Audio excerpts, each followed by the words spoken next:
آج چونکہ شب بارات کا موقع ہے،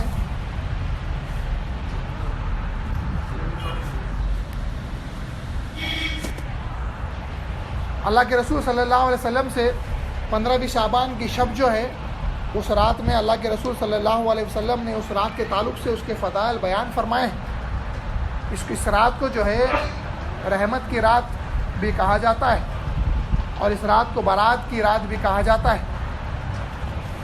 احادیث اس کے تعلق سے 2-4 احادیث سیاستہ کی کتب میں آئے ہیں، اور سب سے زیادہ شعیب الایمان کتاب میں اس موضوع کے تعلق سے احادیث جو ہے مذکور ہے۔ 2-3 احادیث فقیر بندہ پڑھتا ہے، آپ سنیے۔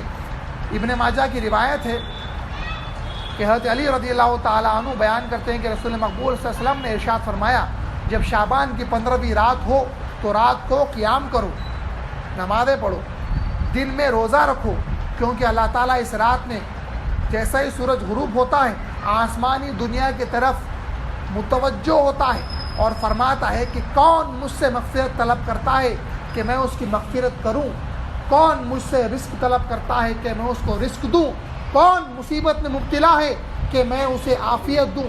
اسی طرح صبح تک ارشاد ہوتے رہتا ہے۔ تو 15 شعبان کی اتنی مقدس رات کے فضائل بیان ہوئے۔ رات میں قیام کرنا ہے، دن میں روزہ رکھنا ہے، اور اللہ تعالیٰ جیسے ہی اب مغرب ہو گئی ہے، اللہ تبارک و تعالیٰ آسمانی دنیا یعنی یہاں سے جو پہلا آسمان ہے اس کی مسافت 500 سال کی مسافت ہے۔ ڈسٹینس کتنا ہے؟ 500 ایئرس۔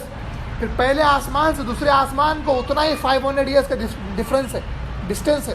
تو اللہ تبارک و تعالیٰ پہلے آسمان کی طرف متوجہ فرماتا ہے، یعنی ہمارے دنیاوی آسمان کی طرف متوجہ فرماتا ہے۔ اور جو اللہ فرماتا ہے ابھی ہم سنیں اگلی حدیث۔ حضرت عائشہ رضی اللہ تعالی عنہا نے فرمایا، میں ایک رات حضور کو میں نے نہ پایا، میں آپ صلی اللہ علیہ وسلم کی تلاش میں نکلی۔ بستر کے پاس آپ کو جو ہے بی بی عائشہ نہیں پاتے ہیں، تلاش میں نکلتے ہیں۔ آپ صلی اللہ علیہ وسلم بقیع قبرستان میں تھے۔ آپ صلی اللہ علیہ وسلم کا سر آسمان کی جانب اٹھا ہوا تھا۔ آپ صلی اللہ علیہ وسلم نے فرمایا، اے عائشہ رضی اللہ تعالی عنہا، کیا تو اس بات کا خوف کرتی ہے کہ اللہ اور اس کا رسول تجھ پر ظلم کرے؟ تو بی بی عائشہ نے عرض کیا، میں نے عرض کیا یہ بات نہیں، بلکہ مجھے خیال ہوا کہ آپ صلی اللہ علیہ وسلم دوسری ازواج کے پاس تشریف لے گئے ہیں۔ تو آپ صلی اللہ علیہ وسلم نے فرمایا، اللہ تعالیٰ شعبان کی 15ویں رات کو آسمانی دنیا کی جانب متوجہ ہوتا ہے، اور بنو کلب، ایک خاندان بنو قبیلے بنو کلب کی بکریوں کے بالوں سے زیادہ لوگوں کے گناہوں کی بخشش کرتا ہے۔ تو جتنے وہاں پہ بکریاں ہیں ان کے بالوں سے زیادہ اللہ تبارک و تعالیٰ جو ہے لوگوں کی بخشش فرماتے ہیں۔ یہ بھی حدیث ابن ماجہ میں آئی ہوئی ہے، جلد نمبر 1۔ اگلی حدیث حضرت ابو موسیٰ اشعری رضی اللہ تعالیٰ عنہ کا بیان ہے کہ رسول مقبول صلی اللہ علیہ وسلم نے ارشاد فرمایا، اللہ تبارک و تعالیٰ شعبان کی 15ویں شب کو ظہور فرماتا ہے، اور مشرک اور چغل خور کے علاوہ سب کی بخشش فرما دیتا ہے۔ مشرک کی نہیں فرماتا، اور چغل خور کی بخشش اللہ تعالیٰ نہیں فرماتا۔ یہ بھی ابن ماجہ میں جو ہے روایت آئی۔ اس کے علاوہ شعیب الایمان میں بہت سارے احادیث اس کی فضیلت میں مروی ہیں، مذکور ہیں۔ دیکھیے یہ رات میں جو ہے ہمارے قوم میں کوئی خاص اس کا اہتمام دائروں میں نہیں پایا گیا ہے، لیکن حقیقت ہے کہ یہ رات ایگزسٹ کرتی ہے۔ قرآن میں بھی سورہ دخان وغیرہ میں یہ آیت آئی ہے کہ ہم نے اس قرآن کو مقدس رات میں نازل فرمایا۔ تو اس مقدس رات سے مراد علماء کرام نے صرف بعض علماء نے شب بارات بھی بیان کیا ہے کہ اس رات سے مراد شب بارات، لیکن ایسا نہیں ہے، کیونکہ قرآن کا نازل ہونا شب قدر میں طے شدہ بات ہے، متفقہ فیصلہ علماء فقہا تمام تر بزرگ دین خواہ مہدویہ کا بھی۔ تو بعض مفسرین نے بیان فرما دیا، لیکن یہ رات میں رسول مقبول صلی اللہ علیہ وسلم کا قبرستان تشریف لے جانا تو مروی ہے، ثابت ہے۔ تو ہمارے واسطے بھی جو ہے یہ سنت ہے، مستحب مستحسن ہے کہ ہم اس رات میں ہمارے عزیز و اقارب، ہمارے والدین اگر کوئی فوت ہوئے ہیں، یا آبا و اجداد میں، یا دوست احباب میں، وہاں پر جو ان کے پاس جائیں، زیارت کریں، ان کی مغفرت کے واسطے دعا کریں، اور اس کے ساتھ ساتھ ہمارے محلے میں جو بزرگ ہیں ان کے پاس جائیں، خدم مسیح کا شرف حاصل کریں، دعا کریں، اطراف اکناف کے بزرگوں کی زیارت کریں.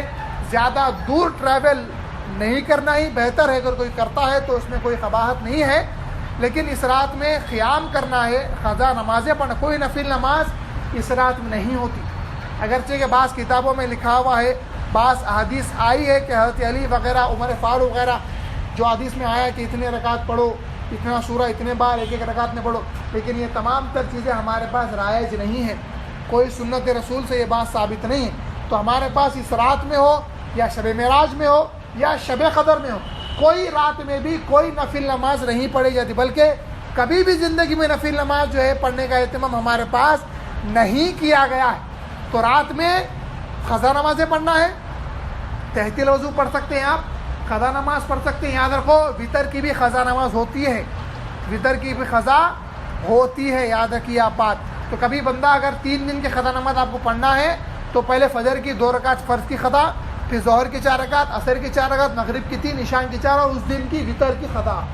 تو یہ 1 دن کے آپ کے مکمل ہوتے ہیں. اسی طرح 3 دن کے اگر آپ پڑھیں گے قضا نماز، یا 5 دن کے اگر آپ پڑھیں گے تو آپ کے واسطے بہتر ہے.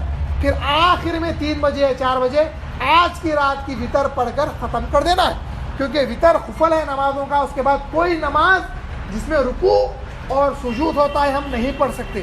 جنازے کی نماز ہم پڑھ سکتے ہیں، لیکن ایسی نماز جس میں رکوع اور سجود ہو، تحت الوضو بھی اس میں شامل ہے، وہ نماز ہم وطر کے بعد نہیں پڑھ سکتے. اگر پڑھ لیے ہو تو وطر کو دوبارہ دوہرا کر پڑھنا ہے. لیکن بعض خانوادوں میں یہ طریقہ نہیں ہے، الگ طریقہ ہے کہ وطر کے بعد بھی تحت الوضو پڑھتے ہیں، اور تہجد جب پڑھتے ہیں تو وطر کو دوہرا کر نہیں پڑھتے. لیکن بعض خانوادوں میں تہجد کے بعد پھر سے وطر کو دوہرا کر پڑھا جاتا ہے. دونوں بھی طریقے صحیح ہیں، کوئی اس میں اختلاف ہمارے بزرگان دین کے پاس ثابت نہیں ہے.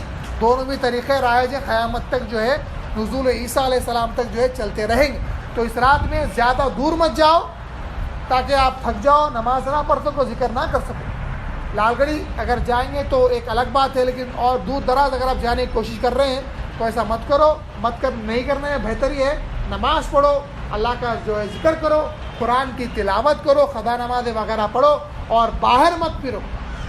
لوگ جو ہے جو روڈوں پر نوجوان جو پھر رہے ہیں وہ بالکل بےہودہ غیر مسلمانوں کا طریقہ ہے. راتوں میں جو چیخ پکار کر کے پھرنا، گاڑیوں پر جو پھرنا، آئی میکس وغیرہ، ٹیگمنٹ وغیرہ، نیکلس روڈ وغیرہ کے روڈوں پر پھرنا، یہ بالکل اللہ تعالیٰ آپ سے ناراض ہو جائے گا، اور اچھی خاصی نعمت آپ سے جو ہے جاتی رہے گی، آپ سے جو ہے جاتی رہے گی. اللہ تعالیٰ سے دعا ہے کہ اللہ تبارک و تعالیٰ شہدائے شہید حقیقی اگر نہ ہو سکے تو کم از کم شہید حکمی کا درجہ ہم کو نصیب فرمائے. اور اللہ تبارک و تعالیٰ اس خاص مقدس رات کے تمام تر برکات ہم کو نصیب فرمائے. آمین ثم آمین. باخر دعوانا الحمدللہ رب العالمین. صدق اللہ المولانا العظیم.